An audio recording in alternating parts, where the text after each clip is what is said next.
نحمده ونصلي على رسوله الكريم اما بعد فاعوذ بالله من الشيطان الرجيم بسم الله الرحمن الرحيم ولئن أتيت الذين أوتوا الكتاب بكل آية ما تبعوا قبلتك وما أنت بتابع قبلتهم وما بعضهم بتابع قبلة بعض وَلَئِنِ اتَّبَعْتَ أَهْوَاءَهُمْ مِنْ بَعْدِ مَا جَاءَكَ مِنَ الْعِلْمِ إِنَّكَ إِذًا لَمِنَ الظَّالِمِينَ صدق اللہ العلی العظیم۔ حضرات اکرام، آج کے اس درس میں سورہ بقرہ کی آیت نمبر 145 تلاوت کی ہے، جس کا ایک حصہ آپ سماعت فرما چکے ہیں۔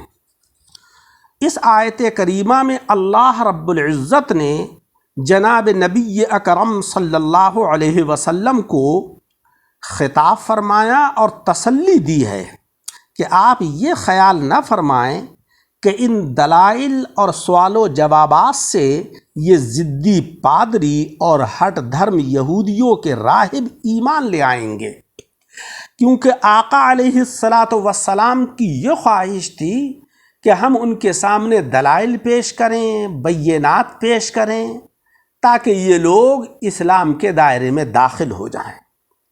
اللہ تبارک و تعالیٰ نے فرمایا کہ یہ لوگ ضدی ہیں، ہٹ دھرم ہیں، یہ دلائل اور براہین کو سن کر بھی ایمان لانے والے نہیں ہیں۔ اب رہا سوال کہ یہ دلائل پھر کس کام کے ہیں، تو اللہ تبارک و تعالیٰ نے فرمایا کہ یہ ان کی زبان بندی کے لیے ہیں۔ ان کے دل کا تو یہ حال ہے کہ اگر آپ انہیں ہر قسم کی قوی سے قوی دلیل اور مضبوط سے مضبوط برہان سنائیں، بلکہ خود آپ تورات و انجیل سے بھی نکال کر دکھا دیں، تب بھی وہ آپ کے قبلے کو ماننے والے نہیں ہیں، کیونکہ دلیل سے تو شبہات دور ہوتے ہیں، اشکالات کا ازالہ ہوتا ہے، حسد کا علاج نہیں ہوتا ہے۔ یہ لوگ چونکہ آپ سے اور مسلمانوں سے حسد کرتے ہیں، ان کے دلوں میں بغض و عناد ہے، یہ آپ کے عروج اور ترقی سے جلتے ہیں، یہ ہرگز آپ کے اوپر ایمان نہیں لائیں گے۔ وہ بھی کان کھول کر اچھی طرح سن لیں کہ آپ کچھ اسرار کی بنا پر بیت المقدس کی طرف کو رخ کیے ہوئے رہے۔ اب قیامت تک کبھی بھی ادھر یعنی بیت المقدس کی طرف کو رخ کر کے نمازیں نہیں پڑھی جائیں گی، اور نہ یہ قبلہ یعنی کعبۃ المکرمہ اب منسوخ ہوگا۔ وہ آپ کی تو کیا مانیں گے، آپس ہی میں ایک دوسرے کے قبلے کے قائل نہیں، آپ کی مخالفت میں ان کی زبانیں متفق ہیں، یعنی یہود و نصارہ اسلام کی مخالفت میں تو متفق ہیں، لیکن آپس میں ان کے اندر بنیادی اختلافات ہیں، ان کے دل بکھرے ہوئے ہیں۔ اور اے ایمان والوں، تم بھی خیال رکھنا کہ جو یہود و نصارہ کو راضی کرنے یا ان کی خوشامد کی غرض سے جان بوجھ کر ان کے قبلے کو رخ کرے گا یا ان کی کوئی بات مانے گا، تو وہ بھی انہی کی طرح بے دین اور ظالم ہوگا۔ سب کو راضی نہ کرو، بلکہ اللہ جل شانہ و عم نوالہ کو راضی کرو۔ یہ دیکھو کہ اللہ تبارک و تعالیٰ کی رضا کون سے کام میں ہے، اس کام کو اختیار کرو۔ آقا علیہ السلام نے فرمایا ہے کہ من تشبہ بقوم فہو منہم، جو قوم جس قوم سے مشابہت اختیار کرتی ہے تو اللہ تبارک و تعالیٰ اس کا حشر بھی اسی قوم کے ساتھ فرمائے گا۔ آج ہمیں غور کرنا چاہیے کہ ہمارا لباس، ہمارے چہرے، ہماری تہذیب، ہمارا تمدن، ہمارا اٹھنا بیٹھنا، ہمارے کھانے اور پینے کے طریقے، ہمارے رسم و رواج، کیا یہ اسلامی طریقے کے ہیں یا یہود و نصارہ کے طریقوں کے ہیں؟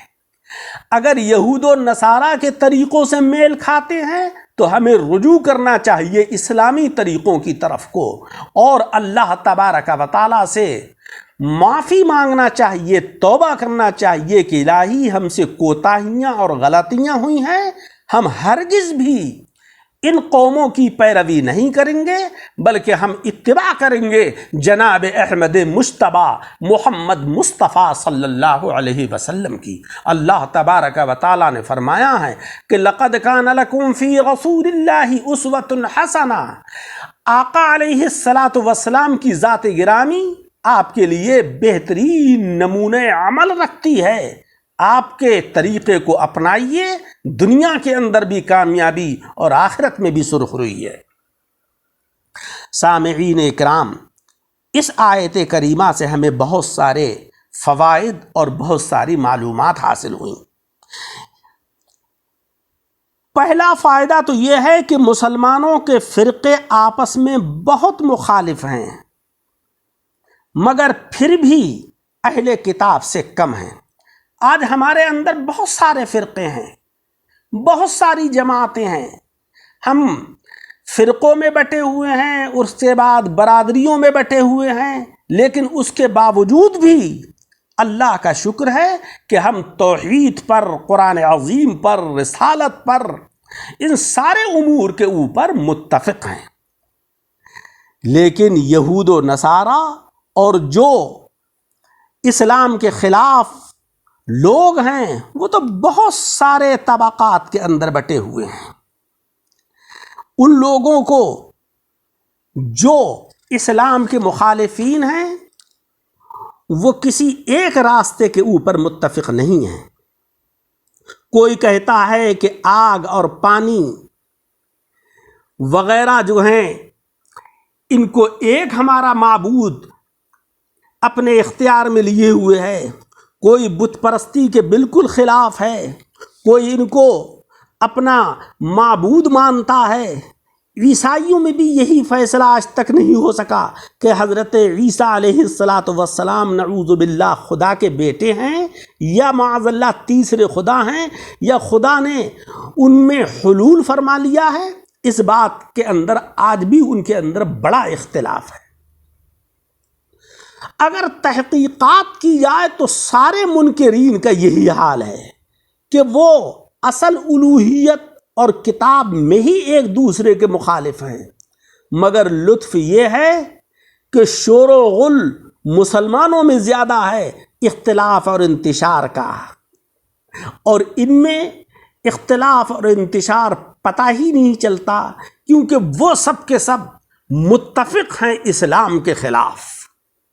وہ ہمارے مقابلے میں ایک ہیں، ہم ان کے مقابلے میں ایک نہیں ہو سکے۔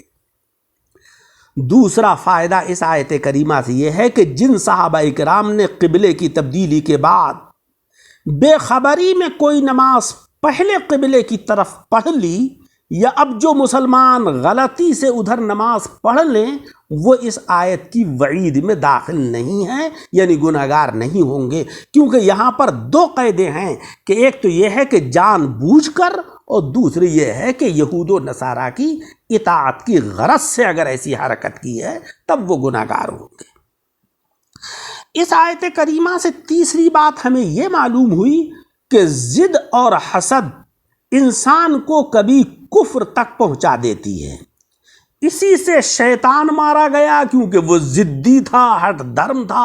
اللہ تبارک و تعالیٰ نے اس کو سجدے کا حکم دیا، وہ اڑ گیا اور اپنی فوقیت کا اظہار کرنے لگا۔ اسی سے قابیل تباہ ہوا، اسی سے کنعان برباد ہوا، اسی سے حضرت یوسف علیہ السلام کے بھائی مصیبت میں پھنسے، اگرچہ بعد میں توبہ کر کے چھوٹ گئے۔ اسی سے یہود اور عیسائی گمراہ رہے، غرض کہ اس آگ نے بہت سے خاندان تباہ کر کے رکھ دیے۔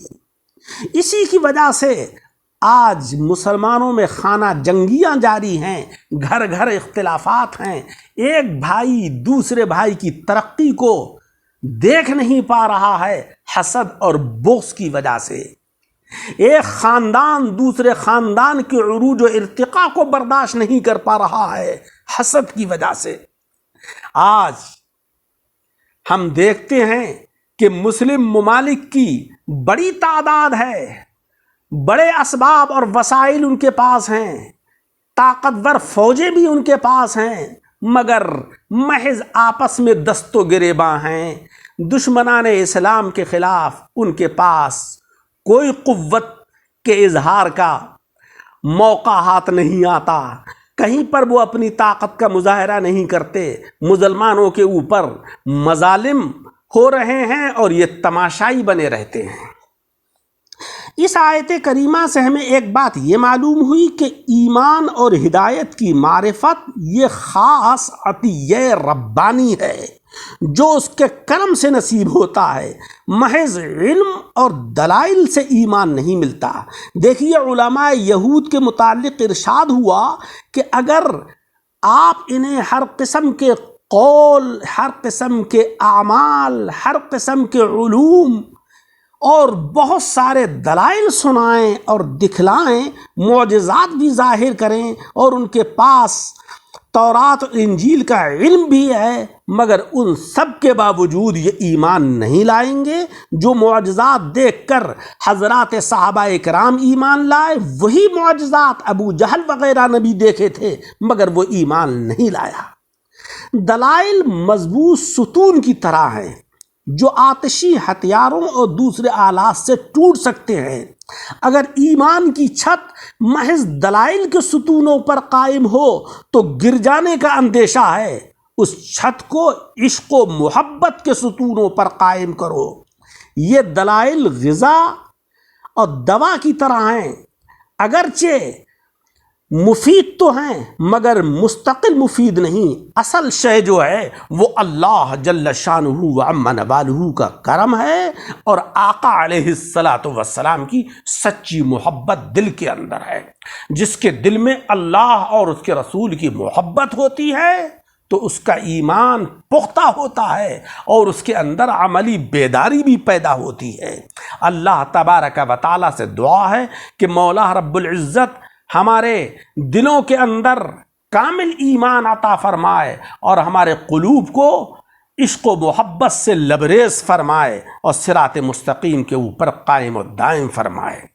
اس درس کو سن کر اپنے بھائیوں کے ساتھ شیئر کریں تاکہ تبلیغ اسلام اور تبلیغ قرآن عظیم کا اجر و ثواب آپ کو بھی ملے۔